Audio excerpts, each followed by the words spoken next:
सुप्रभात विद्यार्थियों। आशा है आप लोग पूर्णतः स्वस्थ होंगे। विद्यार्थियों, अपनी पिछली क्लास में हम लोगों ने अपने पाठ्यक्रम के प्रथम बिंदु को लिया था, जो कि था पठन या वाचन कौशल, रीडिंग स्किल। आज उसी क्रम में हम आगे बढ़ते हुए अपने दूसरे बिंदु को लेंगे, यानी कि लेखन कौशल। तो आइए विद्यार्थियों, हम लोग देखें कि सर्वप्रथम कि लेखन है क्या।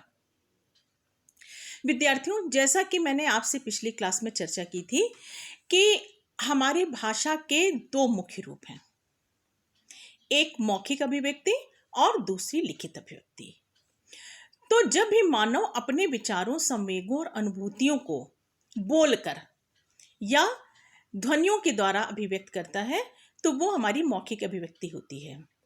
उसी प्रकार से मानव जब अपने इन्हीं भावों, अनुभूतियों, संवेगों को लिखकर या लिपिबद्ध तरीके से अभिव्यक्त करता है, तो उसे हम लेखन या लिखित अभिव्यक्ति कहते हैं। अर्थात जब भी कभी मानव अपने विचारों को एक लिपिबद्ध क्रम में प्रतीक चिन्हों के द्वारा सुनियोजित ढंग से लिखकर अभिव्यक्त करे, तो उसे हम लेखन के अंतर्गत लेते हैं। आइए विद्यार्थियों, इसके अर्थ को और स्पष्ट करते हैं। एक वक्तव्य के रूप में हम देखते हैं कि उच्चारित ध्वनियों को प्रतीक के रूप में व्यक्त करना लेखन है। भाषा में इन्हें ही हम अक्षर या शब्द के नाम से जानते हैं। विचारों के क्रमबद्ध एवं लिपिबद्ध प्रकाशन को लेखन कहते हैं। तो विद्यार्थियों, हमने ये देखा कि लेखन का कंसेप्ट या आशय क्या है। अब हम इसी में अपने दूसरे बिंदु को लेते हैं, यानी कि लेखन का महत्व। हम देखते हैं कि लेखन किन किन कारणों से महत्वपूर्ण है। तो इसमें विद्यार्थियों, हम पहला पॉइंट लेते हैं बौद्धिक विकास के लिए। बौद्धिक विकास के लिए लेखन बहुत जरूरी है। जब तक कि हम लिखित शक्ति के द्वारा अपने भावों, विषय वस्तु को नहीं व्यक्त करेंगे, तब तक बौद्धिक विकास प्रॉपर तरीके से नहीं होता है। दूसरा है चिंतन तथा मनन के लिए। चिंतन तथा मनन के लिए लेखन बहुत आवश्यक है। विद्यार्थियों, जब भी कभी हम विषय को लिख कर नहीं रखेंगे, तो उस पर एकाग्र होकर हम चिंतन मनन नहीं कर सकते।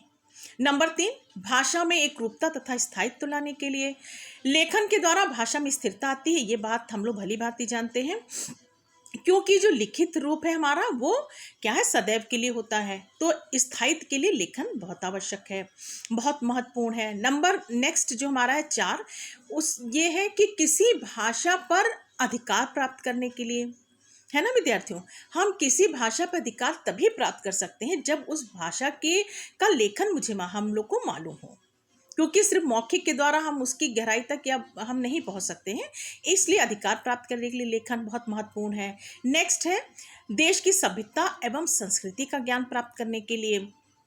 तो विद्यार्थियों, हमारी जो संस्कृति है, हमारी जो धरोहर है, उसका ज्ञान हमें लिखित या लेखन के द्वारा ही ज्ञात होता है।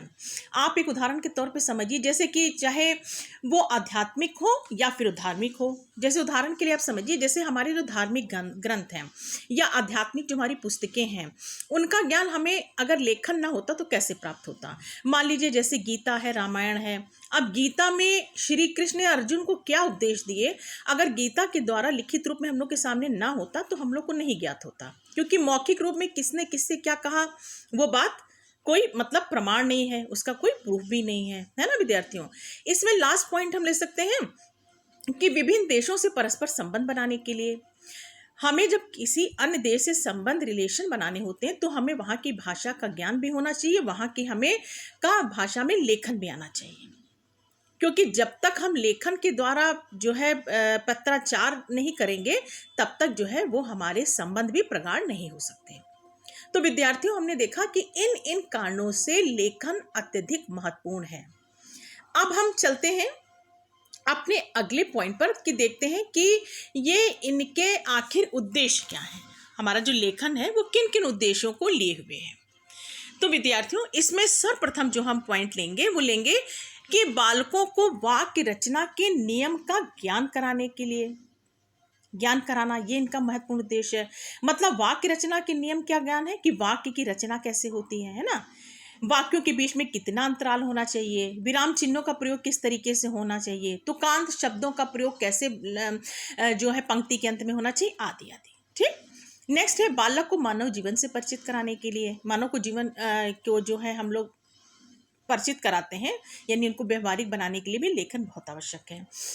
नेक्स्ट है विद्यार्थियों, बालकों को शब्द रचना का ज्ञान कराना तथा बालकों में स्वाध्याय की प्रवृत्ति को जागृत करने का ये उद्देश्य बहुत महत्वपूर्ण है लेखन का, है ना विद्यार्थियों। जैसे बालकों को शब्द रचना का ज्ञान कराना, शब्द हमारे क्या हैं, वर्ण हमारे क्या हैं, ये जब बालकों को भली भांति ज्ञात करा सकेंगे तो वो फिर शब्दों से वाक्य भी बनाएंगे और वाक्य रचना भी करने लगेंगे, शब्द रचना भी करने लगेंगे। ठीक है, इसलिए जो है लेखन बहुत आवश्यक है। और साथ ही साथ स्व अध्याय मतलब स्व अध्याय, स्वयं अध्याय की प्रवृत्ति उनके अंदर जागृत करना। जैसे कि हमने भी आपको गीता रामायण का उदाहरण दिया, जब हम इस तरह की लिखित सामग्री है ना बालकों के आगे प्रस्तुत करेंगे तो उनके अंदर क्या होगा, धीरे धीरे स्वतः अध्याय की जो है प्रवृत्ति जागृत हो जाएगी जब वो लिखित रूप में अपने आध्यात्मिक धार्मिक ग्रंथों को देखेंगे। ठीक है, नेक्स्ट है बालकों में साहित्य के प्रति रुचि जागृत करना। तो बालक जब इस तरह का अध्ययन करेंगे, है ना, वाक्य रचना करने लगेंगे, शब्द रचना करने लगेंगे, तो नेचुरल स्वाभाविक सी बात है विद्यार्थियों कि उनमें साहित्य के प्रति धीरे धीरे रुचि जागृत होने लगेगी। ठीक है, बालकों को सुंदर लेख में निपुण बनाना। बालकों को सुंदर लेख में निपुण बनाना मतलब ये तो लेखन का मेन उद्देश्य है कि जब बालक खूब सुंदर, सुस्पष्ट और लिपिबद्ध तरीके से लिखने में एकदम माहिर हो जाए, निपुण हो जाए, ये इसका एक बहुत ही मुख्य उद्देश्य है। और इसके अंतिम पॉइंट में विद्यार्थी हम लोग ले सकते हैं कि बालकों को विषय अनुकूल शैली के प्रयोग करने योग्य बनाना, है ना। अब क्या है कि जैसे विषय के अनुकूल जब कोई कार्य किया जाता है तभी वो प्रभावी होता है, ये हम लोग भली भांति जानते हैं विद्यार्थियों। अब जैसे भाषा में हमारा गद्य भी है, पद्य भी है, इसमें पद्य में अलग अलग शैलियों का प्रयोग होता है, गद्य में अलग अलग शैलियों का प्रयोग होता है। तो हमें बालक को इस योग्य बना देना है, इस कार्य में इतना निपुण बना देना है कि वो विषय के अनुकूल, है ना, प्रसंग के अनुकूल शैली का प्रयोग करने के योग्य हो जाए। ठीक है, अब पद्य में जैसे उसको किस तरह की शैली का प्रयोग करना है ना, कहाँ पे उनको तुकांत शब्दों का करना है, कहाँ आरोह अवरोह करना है ना, तो ये सारी चीजें इनको पद्य में ध्यान रखनी है। गद्य में आपको देखना है कि कहाँ पे छंदों का प्रयोग है ना, गद्य कहाँ गंभीरता को लिए हुए किस तरह की जो है आवश्यकता है विषय वस्तु के अनुकूल, उसके योग्य हमें विद्यार्थियों को बना देना है। तो विद्यार्थियों हमने ये देखा कि ये जो हमारा लेखन है ये बहुत महत्वपूर्ण है और इसके जो महत्व हैं वो भी हमारे संपूर्ण जीवन में और विद्यार्थी जीवन में बहुत महत्व रखते हैं। इनके जो भी उद्देश्य निर्धारित हैं वो भी जो है हमारे जीवन में बहुत महत्वपूर्ण है। बहुत सारे कार्यों को, बहुत सारे जो है वो उद्देश्यों को परिपूर्ण करने में वो सक्षम हैं। तो इस प्रकार विद्यार्थियों हम लोगों ने देखा कि हमारा जो लेखन कौशल है वो अत्यधिक महत्वपूर्ण है और इसमें सबसे बड़ी इसकी जो विशेषता है विद्यार्थियों लेखन की हमारी वो ये है कि जैसे मौखिक अभिव्यक्ति तो आप जब आपके कोई समीप होगा तभी आप कर पाएंगे, है ना, उससे वार्तालाप आप यानी मौखिक अभिव्यक्ति आप तभी कर सकते हैं जब कोई व्यक्ति आपके मतलब समीप में हो। लेकिन लेखन लिखित अभिव्यक्ति की ये विशेषता है, ये खूबी है कि हम दूर रहने वाले से भी अपने भावों और विचारों को हम क्या कर सकते हैं, शेयर कर सकते हैं, है ना, यानी पत्र के द्वारा या किसी भी माध्यम से हम लेखन की पद्धति को अपना के अपने विचारों को उनसे भी शेयर कर सकते हैं दूर रहते हुए भी।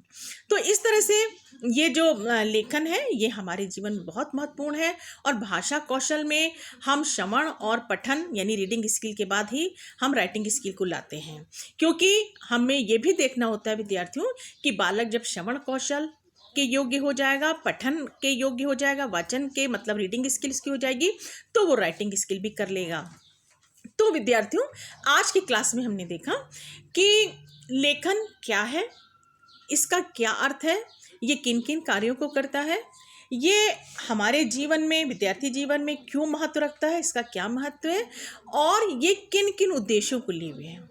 मतलब अगर हमें बालक में साहित्य के प्रति रुचि जागृत करानी है तो ये इस उद्देश्य की पूर्ति किसके द्वारा होगी विद्यार्थियों, लेखन के द्वारा होगी। ठीक है, बालकों को शब्द रचना का ज्ञान कराना किसके द्वारा पूर्ति होगी इसकी, लेखन के द्वारा। तो इस प्रकार हमने देखा कि ये सभी उद्देश्य हमारे जीवन में, बालकों के जीवन में बहुत महत्वपूर्ण है। विद्यार्थियों, अपनी अगली क्लास में हम लोग पाठ्यक्रम के अगले बिंदु के बारे में चर्चा करेंगे, अध्ययन करेंगे। धन्यवाद।